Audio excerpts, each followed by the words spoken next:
Hello मेरे प्यारे बच्चों। तो क्या हाल चाल है आप सभी के? तो बता दो कमेंट्स में। सारे के सारे बच्चे सब फाइन हैं, एग्ज़ाम देने के लिए सब कोई रेडी है। तो 12th क्लास जोग्राफ़ी, ध्यान दीजिए यहाँ पर। 12th क्लास जोग्राफ़ी का जो कि हमने यहाँ पर 12th क्लास जोग्राफ़ी का क्वेश्चन जो कि हम लोगों ने निकाल दिया है 20 मार्क्स का टोटल। यहाँ पर ज्योग्राफी 12th क्लास का हम बहुत ही दीर्घकाल में क्वेश्चन लेकर आ चुके हैं, जो कि इसका पीडीएफ आपको डाउनलोड लिंक आपको मिल जाएगा डिस्क्रिप्शन पार्ट्स में। इसका डाउनलोड लिंक मिल जाएगा। तो पीडीएफ में पासवर्ड लगा होगा शायद छोटा मोटा, तो वॉच कर लीजिएगा वीडियो को। और SK4 स्टडी चैनल पर क्लासेस वगैरह होते रहते हैं, अपडेट्स वगैरह टोटल होते हैं, तो आप सब्सक्राइब कर दीजिएगा SK4 स्टडी नाम से चैनल को। हम लोग चलिए क्वेश्चन की ओर बढ़ते हैं, जो कि आपको 2023 में बहुत ही ज़्यादा इंपॉर्टेंट होने वाला है। यही सारे क्वेश्चन आएंगे, बहुत ही इंपॉर्टेंट क्वेश्चन। जन्म दर एवं मृत्यु दर के बीच अंतर स्पष्ट कीजिए। किसी देश में एक वर्ष में प्रति 1000 व्यक्ति पर जन्म लेने वाले जीवित बच्चों की संख्या को जन्म दर और मरने वाले लोगों की संख्या को मृत्यु दर कहते हैं। बहुत ईजी है। यदि जन्म दर मृत्यु दर से अधिक, जन्म दर मृत्यु दर से अधिक यानी कि जन्म ज़्यादा हो रहा है, मृत्यु दर से अधिक है, तो जनसंख्या में वृद्धि होती है। यानी कि मर कम रहे माइनस में और जन्म ले रहे हैं प्लस में। तो यही है, तो वृद्धि होगी। और यदि जन्म दर मृत्यु दर से कम है, मर ज़्यादा रहे, यहाँ पर लोगों की मरने की संख्या प्लस में हो जा रही है, तो वहीं पर है, तो जनसंख्या में ह्रास होगा क्योंकि मर ज़्यादा रहे हैं, ज़्यादा लोग मर रहे हैं, लेकिन जन्म कम हो रहा, तो मृत्यु तो कि यहाँ पर जनसंख्या में ह्रास होता है। जन्म दर में केवल जन्म लेने वाले बच्चों को सम्मिलित किया जाता है, किंतु मृत्यु दर में सभी आयु की जनसंख्या को सम्मिलित किया जाता है, क्योंकि छोटे बच्चा मर गया, वृद्ध आयु में, दृढ़ आयु में, टोटल बस सभी को मृत्यु वाला में लिया जाता है, और जन्म वाला में सिर्फ बच्चों वगैरह को ही। बहुत ही ईजी क्वेश्चन है, कोई डाउट नहीं होगा। नेक्स्ट क्वेश्चन देखिए। प्रवास के विकर्षण और आकर्षण कारक क्या है?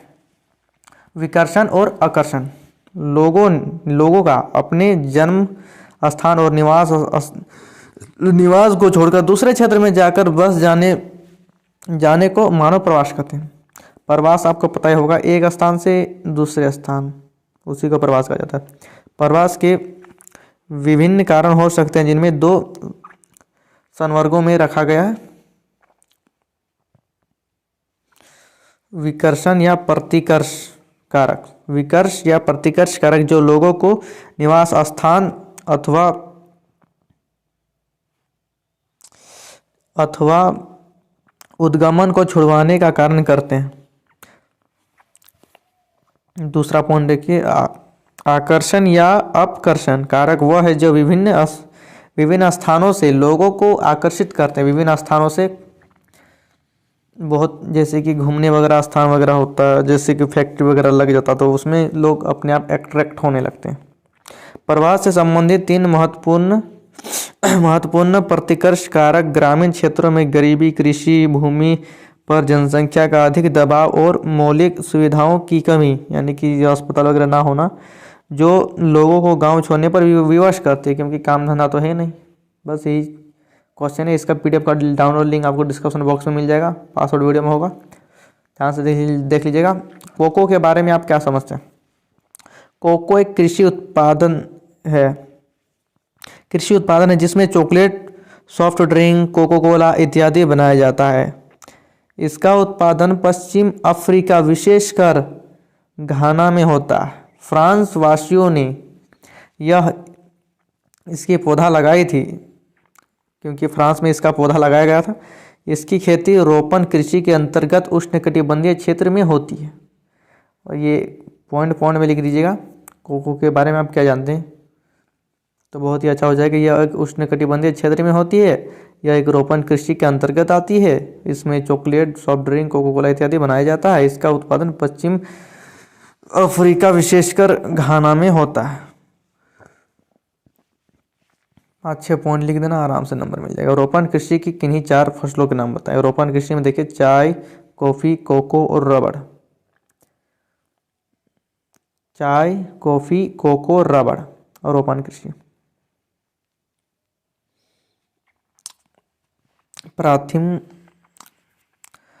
प्राथमिक एवं द्वितीयक गतिविधियों में क्या अंतर है? प्राथमिक क्रिया प्रत्यक्ष रूप से पर्यावरण पर निर्भर रहता है, आपको पता होगा। आखेट वगैरह हो गई, आखेट का मतलब होता है शिकारी वगैरह।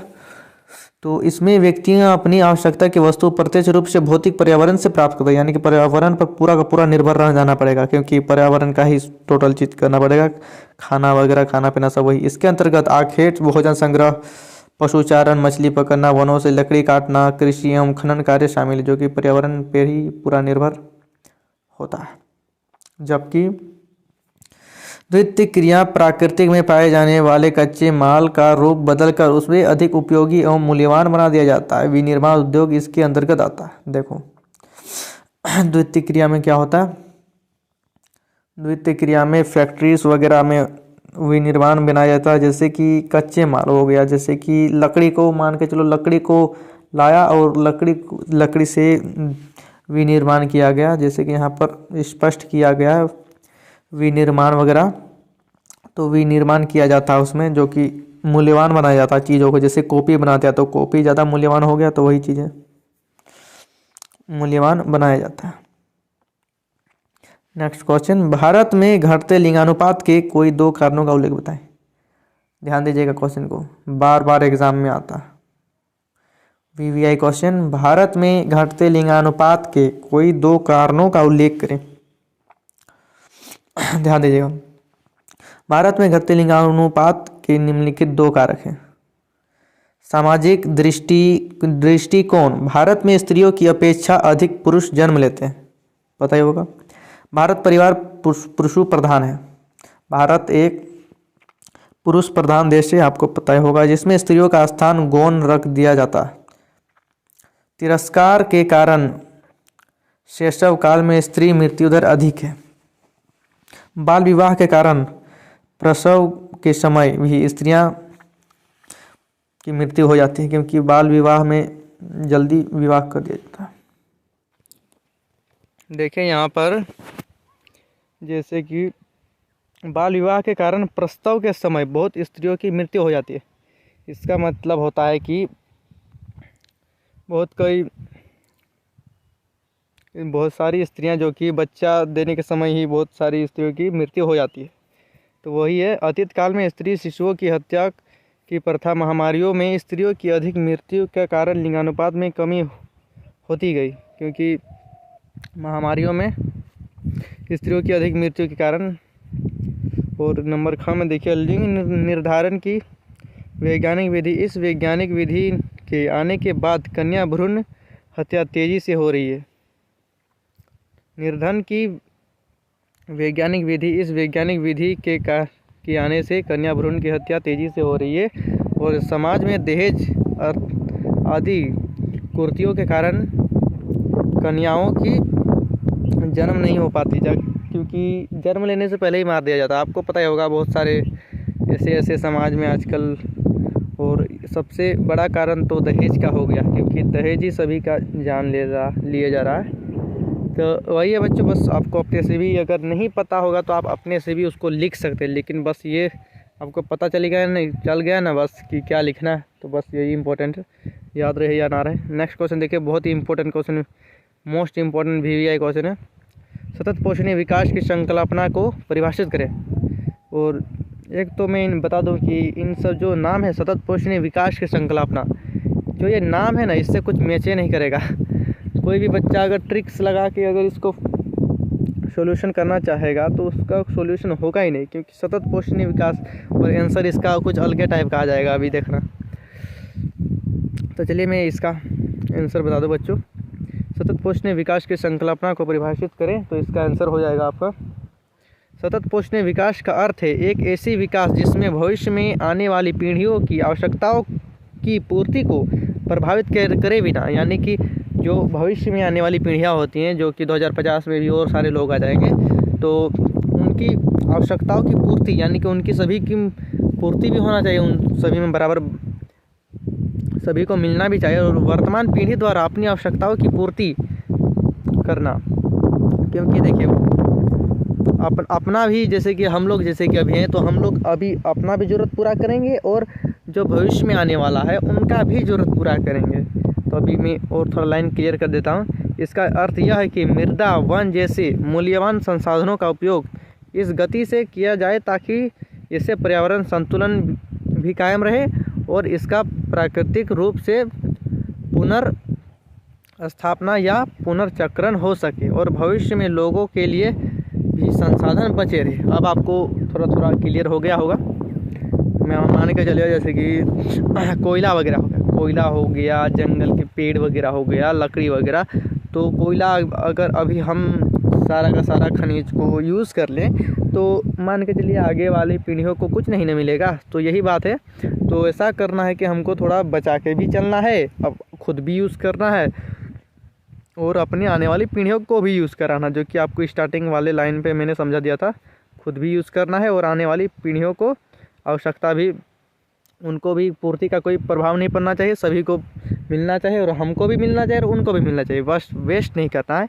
और यहाँ पर संसाधनों का बस यही है, मूल्यवान संसाधनों का उपयोग इस गति से किया जाए ताकि पर्यावरण भी संतुलन कायम रहे। क्योंकि अगर हम ऐसा करते हैं कि पूरा एकदम पेड़ वगैरह को धनाधन काटने लगते हैं तो पागल की तरह हम लोग क्या करते हैं, काटने लगते हैं पेड़ों को फ्लैट वगैरह बनाने के लिए। तो ऐसा नहीं करना चाहिए, क्योंकि अगर एक बार हम ऐसा अगर काट देंगे पेड़ों वगैरह को तो ऑक्सीजन वगैरह, पर्यावरण में संतुलन बिगड़ जाता है, आपको पता ही होगा। बस यही चीज़ है।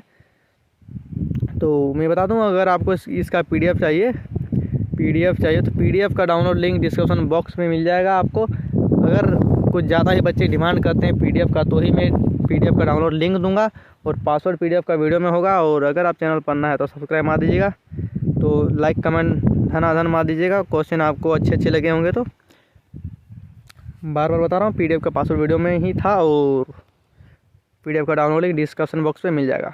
तो चलिए मिलते हैं नेक्स्ट क्लास में बच्चों।